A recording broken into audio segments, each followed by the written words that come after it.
Nikola Tesla को आज दुनिया इलेक्ट्रिसिटी जनरेशन के हवाले से जानती है, लेकिन उन्होंने कई ऐसी खौफनाक इन्वेंशंस भी की थी जिनके बारे में यकीन लाना काफी मुश्किल है। 1896 में उन्होंने गलती से एक अर्थक्वेक जनरेटर बना डाला था जिसकी साइज इतनी कि वो पॉकेट में भी फिट आ सकता था और नुकसान इतना कि बड़ी से बड़ी बिल्डिंग को भी हिला देता था। इस डिवाइस को उन्होंने अपनी लेबोरेटरी में टेस्ट किया तो पड़ोसियों को लगा कि अर्थक्वेक आ गया है और वो डर के मारे बाहर आ गए। फिर टेस्ला वो डिवाइस लेकर किसी अंडर कंस्ट्रक्शन बिल्डिंग की तलाश में निकल पड़े। रास्ते में उन्हें एक 10 मंजिला बिल्डिंग नजर आई जिसमें वर्कर्स काम कर रहे थे। उन्होंने ये डिवाइस उस बिल्डिंग के स्टील फ्रेम पे लगा दी। थोड़ी ही देर बाद ऊपर से वर्कर्स घबराते और भागते हुए नीचे उतरे कि जैसे कोई अर्थक्वेक आ रहा हो। पुलिस को बुलवा लिया गया, लेकिन टेस्ला ने किसी को बताए बगैर अपनी डिवाइस वापस जेब में डाली और वहां से निकल गए। उनका कहना था कि थोड़ी देर और अगर ये डिवाइस वहां लगी रहती तो पूरी बिल्डिंग जमी बोस हो जाती। ये बात उन्होंने खुद एक इंटरव्यू में कबूल की थी। पर सवाल ये है कि पॉकेट की साइज जितनी डिवाइस अर्थक्वेक कैसे ला सकती है। असल में निकोला टेस्ला ये डिवाइस बनाना ही नहीं चाहते थे, बल्कि वो तो एक ऐसे प्रोजेक्ट पे काम कर रहे थे जो एक जगह से दूसरी जगह एनर्जी ट्रांसफर कर पाएगी, वो भी बगैर तार के और बगैर किसी खर्चे के। उनकी जिंदगी का ज्यादातर हिस्सा फ्रीक्वेंसीज और वाइब्रेशंस को स्टडी करने में गुजरा था। वो इस फील्ड में वो कुछ भी देख और समझ सकते थे जिसको उनके बाद कोई भी उस अंदाज में देख या समझ नहीं पाया। उनका आइडिया था कि वो एक डिवाइस के जरिए एक खास फ्रीक्वेंसी की वाइब्रेशन पैदा करके उसको जमीन में डालेंगे। ये वाइब्रेशंस जमीन में मौजूद पत्थरों से होती हुई किसी दूसरी जगह पर पड़ी रिसीविंग डिवाइस से कैच करवाई जाएंगी, जो उस फ्रीक्वेंसी को डिकोड करके एनर्जी या फिर इलेक्ट्रिकल करंट में कन्वर्ट करेगी। ठीक उसी तरह जैसे कोई साउंड एनर्जी वेव्स की सूरत में ट्रेवल करती है। हमारी दुनिया हर वक्त एक खास फ्रीक्वेंसी पे वाइब्रेट करती है। ये फ्रीक्वेंसी 7.83 हर्ट्ज से लेकर 33.8 हर्ट्ज तक वेरी करती है। टेस्ला का कहना था कि अगर वो इस छोटी सी डिवाइस को अर्थ की वाइब्रेशन पे सेट कर दें तो पूरी दुनिया में तबाहकुन ज़लज़ला भी आ सकता है। लोग इनकी ये बातें सुनकर मजाक बनाया करते थे, लेकिन फिर आखिर वो दिन आ ही गया जब दुनिया ने निकोला टेस्ला को हकीकत में सीरियस लेना शुरू किया। ज़ेम टीवी की वीडियोस में एक बार फिर से खुशामदीद। नाजरीन, हमारी रोजमर्रा की जिंदगी में शायद ही कोई ऐसी चीज है जिसके पीछे निकोला टेस्ला का हाथ नहीं। इलेक्ट्रिसिटी से लेकर दुनिया के किसी भी कोने में बैठे फोन पर बात करने तक, इन सब में निकोला टेस्ला का बहुत बड़ा हाथ रहा है। इनसे पहले इलेक्ट्रिसिटी को एक जगह से दूसरी जगह पहुंचाना बहुत मुश्किल हुआ करता था, हत्ता कि सिर्फ चंद मीटर्स तक इलेक्ट्रिसिटी को पहुंचाया जा सकता था और उसमें भी सिर्फ एक छोटे बल्ब से ज्यादा नहीं चलता था। लेकिन टेस्ला ने ऑल्टरनेटिंग करंट इजाद करके पूरी दुनिया के सामने अपनी काबिलियत को साबित किया। इनकी जिंदगी में यही वो पॉइंट था जब लोगों ने इनको सीरियस लेना शुरू किया, क्योंकि अब वही इलेक्ट्रिसिटी जो पहले डायरेक्ट करंट की फॉर्म में सिर्फ चंद मीटर्स दूर तक पहुंचाई जा सकती थी, उसको एसी पावर में कन्वर्ट करके अब हजारों मील दूर फैक्ट्रीज और इंडस्ट्रीज में भी पहुंचाया जाने लगा। इसके अलावा Tesla hydro electric power system के भी इन्वेंटर थे, जिससे आज अमेरिका की 31% इलेक्ट्रिसिटी और चाइना की 95% इलेक्ट्रिसिटी प्रोड्यूस की जाती है। वो टेस्ला ही थे जिन्होंने दुनिया को वायरलेस कम्युनिकेशन का तोहफा भी दिया। ये तो उनकी वो इन्वेंशंस थी जिनको आज दुनिया इस्तेमाल कर रही है। पर क्या आपको मालूम है कि टेस्ला ने अपनी जिंदगी में 300 से भी ज्यादा चीजें इजाद की थी, पर इनको कैसे भी करके दुनिया के सामने लाने से रोका गया। मसलन ऑल्टरनेटिंग करंट तो उन्होंने बना लिया, लेकिन अब वो चाहते थे कि वायरलेस कम्युनिकेशन की तरह इलेक्ट्रिसिटी को भी पूरी दुनिया में बगैर वायर के ट्रांसपोर्ट किया जाए। उनके पास नॉलेज तो बहुत थी, लेकिन एक चीज की बेइंतहा कमी थी और वो था पैसा। वो अपना ये आइडिया लेकर जेपी मॉर्गन के पास गए। जेपी मॉर्गन को उनका आइडिया पसंद आया और उन्होंने टेस्ला को $1.5 लाख की फंडिंग देने का फैसला किया।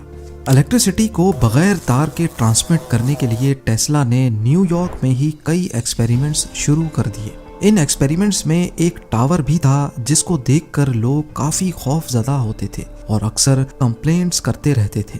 इसीलिए टेस्ला ने अपने एक्सपेरिमेंट्स कोलोराडो में शुरू कर दिए और वहां एक नया 180 फीट लंबा टावर खड़ा किया, जिसमें जरूरत से ज्यादा पैसे लग गए।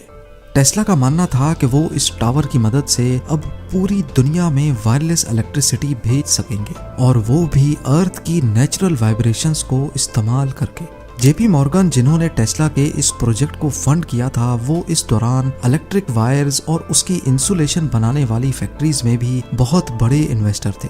इसके अलावा अमेरिका में कई कॉपर माइंस के पीछे भी जेपी मॉर्गन का ही हाथ था।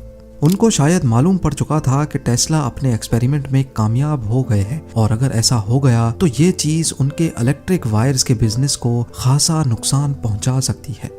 इसीलिए उन्होंने टेस्ला को मजीद पैसे देने से न सिर्फ इनकार किया, बल्कि दूसरे इन्वेस्टर्स को भी मना किया कि वो टेस्ला के प्रोजेक्ट में इन्वेस्ट ना करें। निकोला टेस्ला करते तो क्या करते, अगले कई सालों तक वो वायरलेस इलेक्ट्रिसिटी का ख्वाब लिए जीते रहे, और जब वो इस दुनिया को छोड़ गए तो अगले 10 सालों तक गवर्नमेंट ने उनकी प्रॉपर्टी पर कब्जा कर रखा था। उनका जितना भी रिसर्च वर्क था वो कई सालों तक सीक्रेट फाइल्स बना रहा, और उसके बाद भी कई लोगों का मानना है कि आज तक टेस्ला की वायरलेस इलेक्ट्रिसिटी का फॉर्मूला पब्लिक नहीं किया गया। अब सवाल ये उठता है कि क्या निकोला टेस्ला को कोई सीक्रेट फॉर्मूला मिल गया था? क्या वो वाकई फ्री इलेक्ट्रिसिटी पे काम कर रहे थे? कई एक्सपर्ट्स का ख्याल है कि निकोला टेस्ला अर्थ की वाइब्रेशंस को अच्छी तरह समझ चुके थे, और शायद वो इसी वाइब्रेशन को इस्तेमाल करके दुनिया में नई किस्म की इलेक्ट्रिसिटी इंट्रोड्यूस करवाने वाले थे।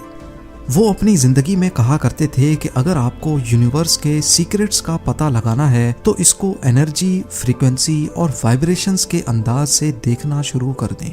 शायद वो सच्चे थे, क्योंकि उनकी मौत के बाद साइंसदानों ने फ्रीक्वेंसी और वाइब्रेशंस पर रिसर्च शुरू की, तो वो ये देखकर हैरान रह गए कि दुनिया की एक एक चीज अपनी खास फ्रीक्वेंसी पे वाइब्रेट कर रही है।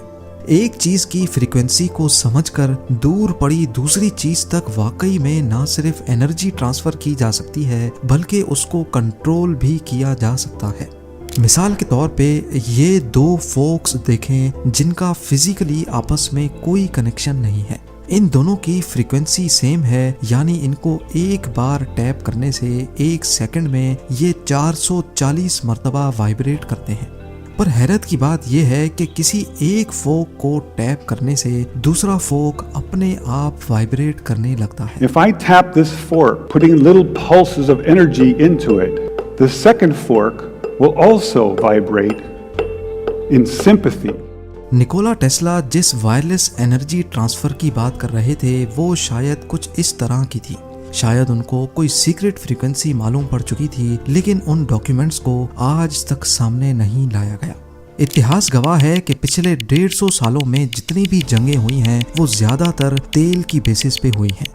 War of Gulf, Kuwaiti oil fires, Iraq war और हत्ता के वर्ल्ड वॉर 1 और 2 में भी कई ऑपरेशंस ऐसे थे जिसमें खास तौर पर ऑयल रिजर्व्स को टारगेट किया गया था। जिस फॉसिल एनर्जी की वजह से इतनी ज्यादा जंगें हो गईं, सोचने की बात यह है कि अगर हर कोई अर्थ की फ्रीक्वेंसी को इस्तेमाल करके फ्री इलेक्ट्रिसिटी या फ्री एनर्जी बना सकता तो इस तेल की दुनिया में कोई डिमांड ही नहीं रहती। इन सब चीजों के साथ साथ टेस्ला की और भी कई ऐसी इन्वेंशंस थीं जिनको सिरे से या तो खत्म कर दिया गया था या टेस्ला के जाने के बाद उन पर मजीद काम नहीं किया गया, जैसा कि डेथ रे बीम। ये न्यूक्लियर बॉम्ब की तरह एक मास डिस्ट्रक्शन वेपन था। 1934 में अपने एक इंटरव्यू में टेस्ला ने बताया कि ये वेपन हजारों मील दूर तक लाखों लोगों की जान ले सकता है, या जहां तक अर्थ की कर्व हमें इजाजत दे।